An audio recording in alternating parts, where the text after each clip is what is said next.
Hoje com o pastor Joseph Prince. Você tem que saber que você é uma bênção. Algo acontece ali.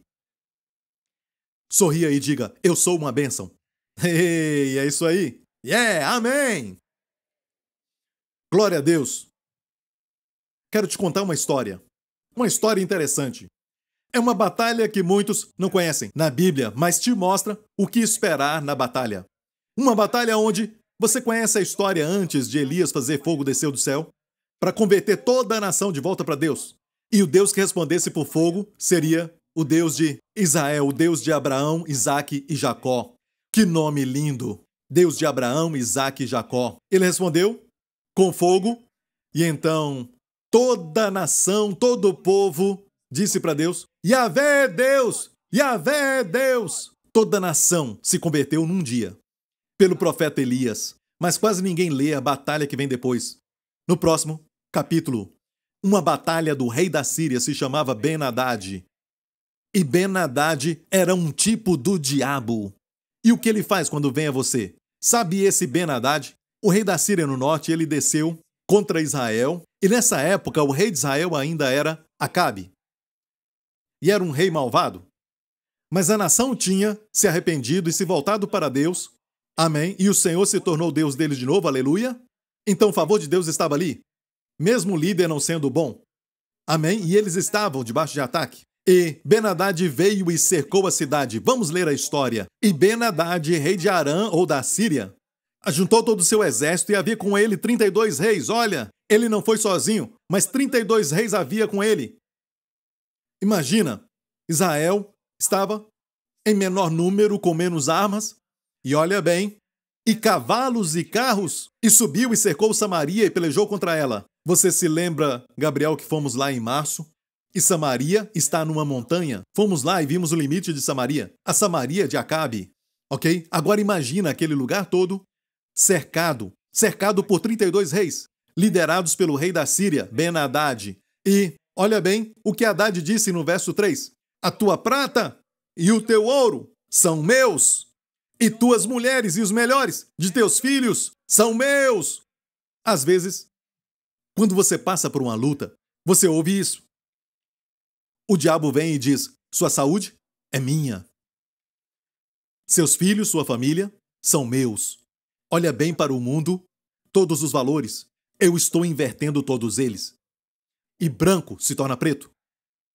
Certo se torna errado. Mal é bom. Os que são bons são vistos como mal. E consigo segurar o progresso de todos. Eu fiz isso. Vou fazer isso com seus filhos. Seus filhos são meus. Sua esposa é minha. Seu marido é meu. Sua prata é minha. Sua prosperidade é minha. O que fazer? O que você faz? Volta semana que vem. Já cansei de pregar, sabe? Então, o que aconteceu foi isso. Você sabe que Deus envia os seus, como eu falei, profetas ou servos de Deus, como boca de Deus, alguém enviado por Deus, e um profeta veio. Não sabemos se foi Elias, ele tinha acabado de receber uma vitória, mas eu acho que aqui era outro profeta, e esse profeta foi a ele. E o profeta disse a este rei de Israel. Vamos ler? E eis que um profeta se chegou a Acabe, rei de Israel, e ele disse, assim diz o Senhor, viste toda esta grande multidão, rei da Síria e todos os outros 32 reis? Eis que hoje te entregarei nas tuas mãos, para que saibais que eu sou o Senhor. Sabe quantas pessoas em Israel tinha na época? 7.233. E o inimigo era muito maior. Muito maior. Amém? Vamos ler? E disse Acabe, por quem? Como Deus vai fazer isso? Como ele vai nos libertar? Por quem? Assim diz o Senhor, pelos moços, pelos jovens, pelos jovens, pelos jovens, pelos jovens, pelos jovens, pelos jovens. Amém? Isso inclui o pastor Mark também. Ok. Pelos moços, disse o profeta, mas não eram moços comuns, eram príncipes das províncias. Essa versão diz príncipes das províncias. E disse, quem começará a peleja? E ele disse, tu? Foi o que ele disse. Então, Então contou os moços dos príncipes das províncias, e quantos jovens eram? 232. E depois contou todo o povo, todos os filhos de Israel, quantos eram? 7.000. 7.000. Então eles tinham como líderes, os jovens como líderes. Isso é confiar em Deus. Você manda os anciãos com experiência, como Golias. Amém? Mas aqui Israel disse, Deus usa a queixada de um jumento para matar 1.000 homens. Deus usa somente um vaso de barro e uma lâmpada para matar milhares com 300 homens. Deus usa o fraco para confundir o forte. Sabe quem vai na frente? Os jovens irão. Olha isso. Os jovens foram, lideraram o povo de Israel e lutaram nas montanhas. E a Bíblia diz que houve uma grande derrota para o exército da Síria e para os outros reis. É usada a expressão grande estrago ali. Foram derrotados. Depois, o rei da Síria voltou à sua terra, depois da guerra, e perguntou: o que aconteceu? Nós tínhamos mais gente. E os servos dos reis falaram: seus deuses são deuses dos montes, por isso foram mais fortes do que nós. Mas pelejemos com eles no campo, no vale, se não somos mais fortes do que eles. Ou seja, o inimigo disse: a razão por que perdemos é porque lutamos nas montanhas. E o Deus deles é Deus de montes. Mas se lutarmos no vale, eles vão perder. Porque o Deus deles não é Deus de vale. O que ele disse é que, quando passamos pela experiência de vales, e alguns crentes ainda creem nisso, pensam que Deus os abandonou. Deus só trabalha na sua vida quando sua vida está certa. Você é imaculado, santo, você está muito bem, e Deus diz: você está andando bem, vem aqui comigo. Agora eu posso fazer isso, ok? Mas não posso te ajudar se você está sujo, se você tem feito algumas coisas erradas e você aprontou algo e esse problema que você enfrenta você mesmo provocou. Você está com problema nos pulmões, os médicos falaram isso para você e você ainda fuma, isso é muito errado. Olha bem, se você não mudar e não chegar até onde eu estou, onde tem ar fresco, eu não posso fazer nada por você. É assim que o mundo vê Deus. Um Deus baseado em méritos. Ontem o Senhor falou comigo e disse: Satanás compreende os atributos judiciais de Deus, mas ele não entende nada da graça. Por isso ele fala isso. E se você fala do amor de Deus, ele não entende isso. Ele ainda fala assim: Deus só te ama quando você faz certo. Volta para o seu entendimento de justiça. Ele era um dos querubins que guardava a justiça do trono. Ele era um dos querubins. Ele só entende esse lado jurídico. Ele não entende a graça. Mas essa é uma outra mensagem que eu vou pregar outro dia. Glória a Deus. Mas eu quero falar isso, amigo. Olha muito bem o que o diabo diz. Ele é Deus dos montes, não é Deus dos vales. Está me ouvindo? E então, no acampamento de Israel, um profeta veio. O homem de Deus foi até o rei e disse: cuidado, o inimigo vai voltar daqui a 1 ano. Daqui a 1 ano ele vai voltar. Na primavera vai voltar. E dessa vez vão ter 100.000 soldados, saiba disso. Muito numeroso. Não somente isso. Ele disse: eles vão pelejar e vão falar isso. E a Bíblia diz que os filhos de Israel se acamparam como 2 pequenos rebanhos de cabras. E o homem de Deus disse: porque os sírios disseram: o Senhor é Deus dos montes e não Deus dos vales. Toda esta grande multidão entregarei nas tuas mãos, para que saibais que eu sou o Senhor. Deus disse: porque eles falaram que eu sou só Deus dos montes e não Deus dos vales, eu os entregarei nas tuas mãos.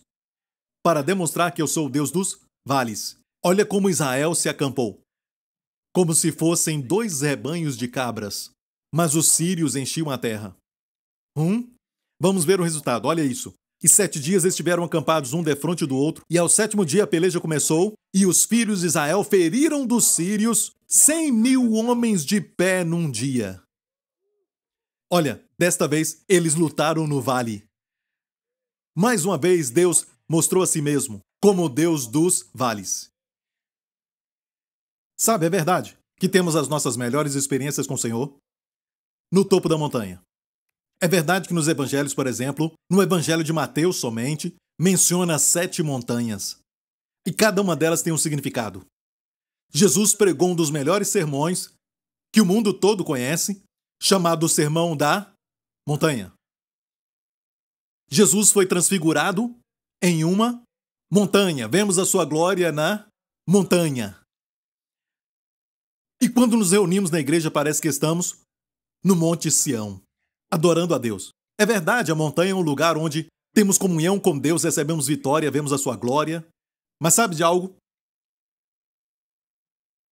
Até Davi derrotou Golias no vale. O vale de Elá.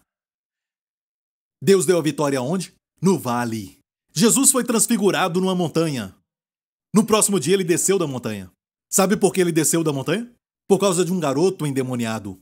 E o pai disse, isso é muito, muito triste nesse caso. O garoto estava tão possesso que não tinha nem faculdade mental. E ele se lançava no fogo para se matar. Sem sucesso, só se queimava. Ele se jogava na água para afogar e alguém o salvava. Um garoto jovem, mas suicida, cheio de demônios, e os demônios são reais. Pastor Henry e eu tratamos de um caso onde uma mulher que parecia normal, mas de repente ela falava com a voz de um homem. Eu te digo isso, levei alguns comigo, mas todos desapareceram. Eles sumiram, desapareceram. E na verdade, eu também dei um sumiço. O pastor Henry perguntou, onde você foi? Eu disse, eu fui orar. Alguém tem que orar porque você está aqui e eu fui lá orar. Não quis orar ali, eu quis orar bem longe. Mas eu voltei, ajudei o pastor Henry. Naquela época eu tinha apenas uns 20 anos de idade. E nós, então, falamos com aquele demônio. A primeira palavra que aquele demônio falou, eu lembro, uma mulher que normalmente falava com a voz de mulher. Mas então, de repente, essa voz de homem, como Darth Vader, usou sua garganta. Dava para ouvir. Todo mundo que estava ali conseguiu ouvir. Falou assim, ouça, eu quero a mente dela. Quero a mente dela. É o que o diabo quer, ele quer sua mente. Ele quer sua mente. Ele quer sua mente. Amigo, não deixe ele pegar sua mente. Não fique distraído. Se encha com a palavra de Deus. Medite na palavra. Enquanto meditava, Davi disse, o fogo queimava. Amém. Medite na palavra no meio da noite. Ok, bom, se o diabo me acordou, vou meditar na palavra.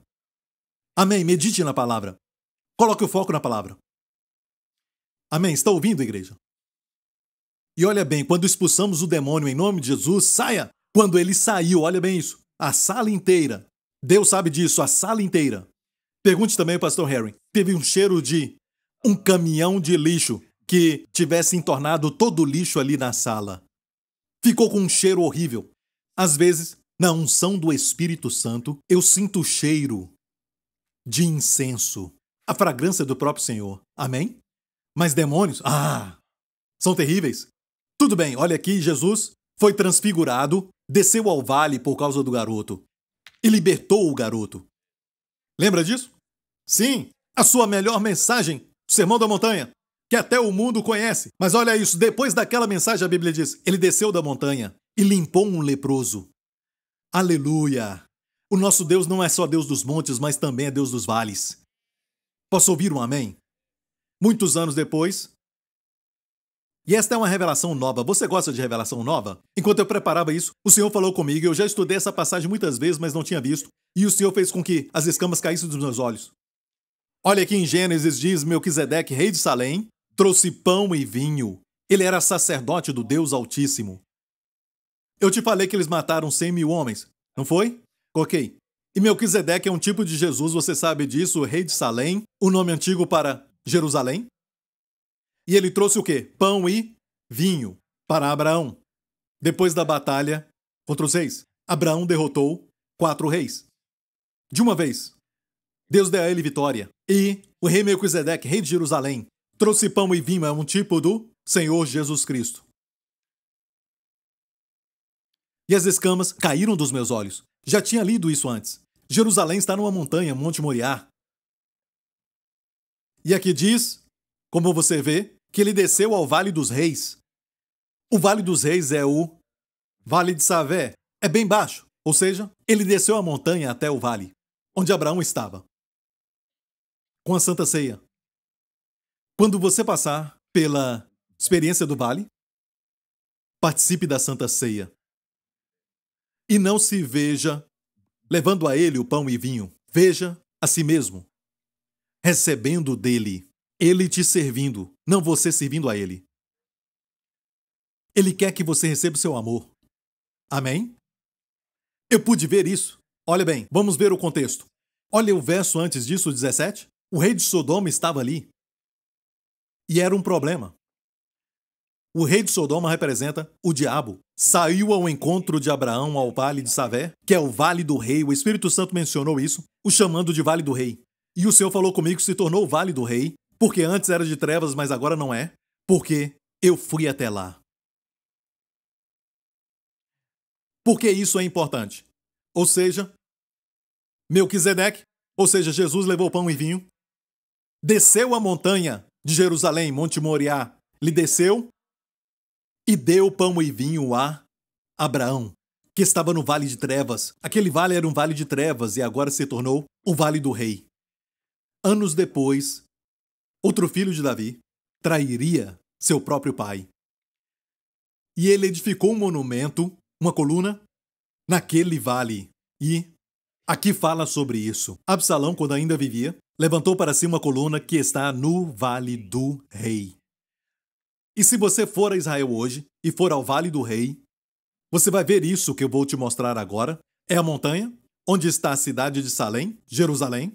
Agora, Melquisedeque desceu a montanha até o vale à esquerda. Você vê isso? A coluna de Absalão? Olha, talvez isso foi feito bem depois. Talvez construíram isso em cima da coluna original. Mas ainda é conhecida como a coluna de Absalão. Está no Vale do Rei, então sabemos que este vale é o Vale do Rei. E este vale também tem o nome de trevas. O Vale das Trevas se tornou o Vale da Sombra da Morte, se tornou o Vale do Rei. Por causa do pão e vinho. Receba o pão e vinho. E olha bem isso. Deus sempre menciona os três juntos. Pão, vinho, óleo. Pão, vinho, óleo. Certo? Os grãos, a vinha, o vinho e o óleo. Onde está o óleo aqui? Bem próximo daquele vale, há um jardim, bem perto. E muitos anos depois, o grande filho de Davi suaria sangue naquele jardim. Seu suor corria até o chão, foi naquele vale, aos pés da montanha, que é chamada Monte das Oliveiras. E ele suou seu sangue no lugar chamado Prensa do Azeite, Getsemane, o lugar da prensa do óleo. Agora você tem o óleo, temos o pão, temos o vinho. É lógico, a minha história é: Heaven came down and glory filled my soul. When on the cross my Jesus made me whole. E te digo isso, eu amo quando alimento vocês porque me alimento também. Eu também me alimento. Amém? Que coisa maravilhosa. E para terminar, quero falar isso.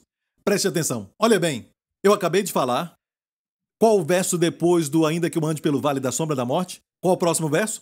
Tu preparas uma mesa para mim. Bem no vale. Procure uma mesa. A porta da esperança. A mesa é a porta da esperança. Amém? E o seu futuro não precisa ser aquilo que é hoje. Deus muda tudo. Deus é um Deus de esperança. Amém? Glória a Deus. Obrigado, Jesus. Quero terminar com a primeira menção da palavra hebraica para esperança. Tekvá. A primeira menção é sempre muito importante, sempre ensina algo. E vamos então terminar essa mensagem hoje. Então olha bem, a primeira menção foi na história de uma prostituta. Seu nome Raabe. E Raabe morava em Jericó, a primeira cidade depois que Josué e seus homens atravessaram o Jordão de forma sobrenatural. Amém? Deus parou o rio Jordão até formar uma coluna, uma barreira de água. Até a cidade de Adão é uma figura de Deus destruindo a morte. Toda a morte que veio como resultado do pecado de Adão. Atravessaram o rio Jordão e entraram. A primeira cidade que conquistaram foi Jericó. E naquelas muralhas eles construíram casas, porque eram tão espessas que eles até tinham carruagens na muralha, e talvez tão espessa quanto essa igreja, talvez até mais espessa, mas era tão grande que tinham carruagens nela. A cidade era muito fortificada, ok? Pela muralha de Jericó. Foi a primeira cidade que Josué e seus homens conquistaram. Eles invadiram aquela terra, a terra pertencia a Deus. A terra era do povo de Deus. Eles invadiram e não queriam sair. Mas olha isso, preste atenção. Naquela muralha havia uma casa. A casa era construída na muralha, sua janela dava para uma grande vista e seu nome era Raabe e ela era uma prostituta. A Bíblia diz: e o que aconteceu foi que Israel aprendeu a lição de anos atrás. Em vez de mandar 12 espias, mandaram só 2, porque só 2 voltaram com boas notícias. Então enviaram 2. A Bíblia não fala o nome deles, mas eu acho que eu sei quem era um deles. Vou falar depois.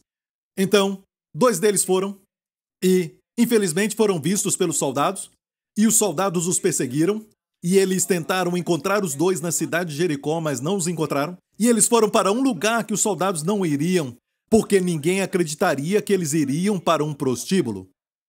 Certo? Foram para o prostíbulo, a casa de Raabe, e quando ela os viu, a primeira coisa que ela falou foi: eu ouvi como o Senhor secou o Mar Vermelho, e se foi 40 anos antes. Então ela ouviu de alguém que falou para ela, sua avó, sua mãe, ela ouviu isso, e como se dissesse: por que vocês demoraram tanto?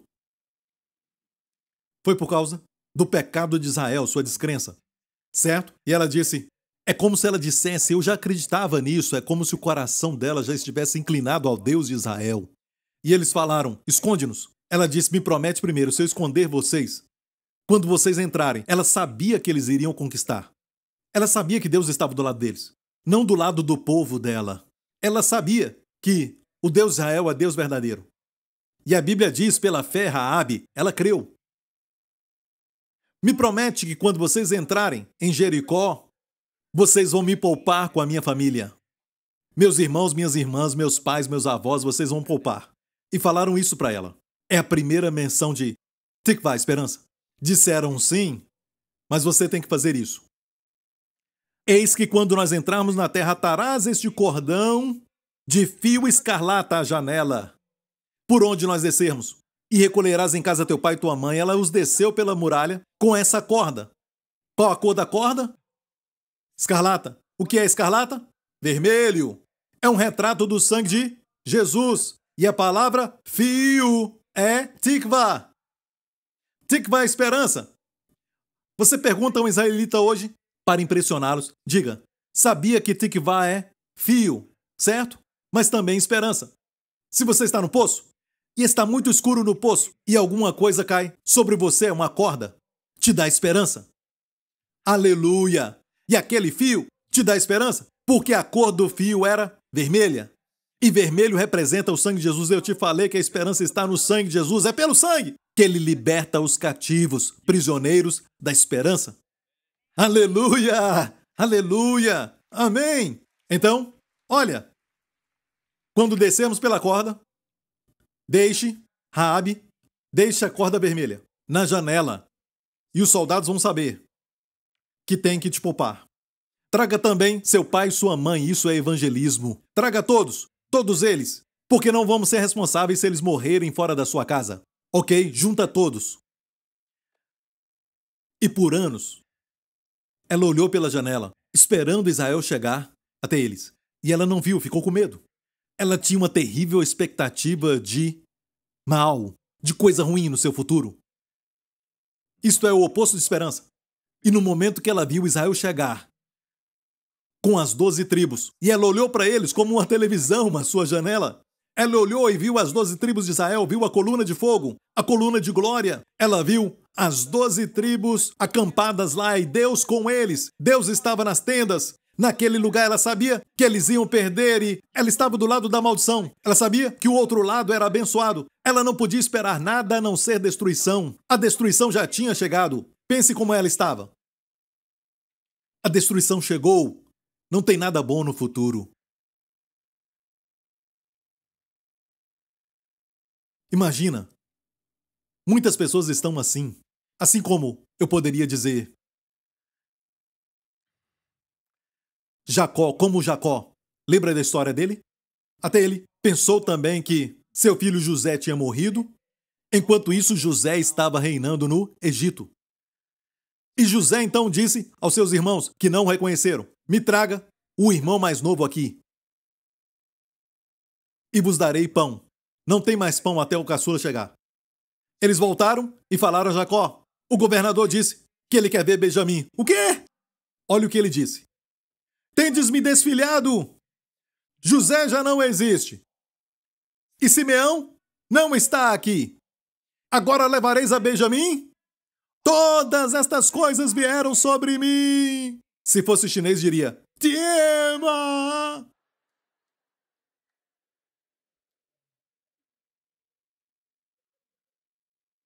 Tien é céu em chinês. É uma expressão de que tudo isso é contra mim. Realmente? Jacó? José queria Benjamim. Ele queria Benjamim porque estava com saudades dele. Benjamim era seu irmão de verdade, filho da mesma mãe. E aquele que pedia Benjamim era seu filho favorito. Sabe o que ele falou para seus irmãos? O seu pai está indo bem? O seu pai está bem? Foi o que ele perguntou. Isso não está contra você, Jacó. Isso está a seu favor. A promessa de Deus para você. Parece que tudo está errado agora, mas você tem que saber isso no seu coração. E sabemos que todas as coisas cooperam. A palavra cooperam no grego é sinergia. Tudo coopera, sinergia, juntamente para o seu bem.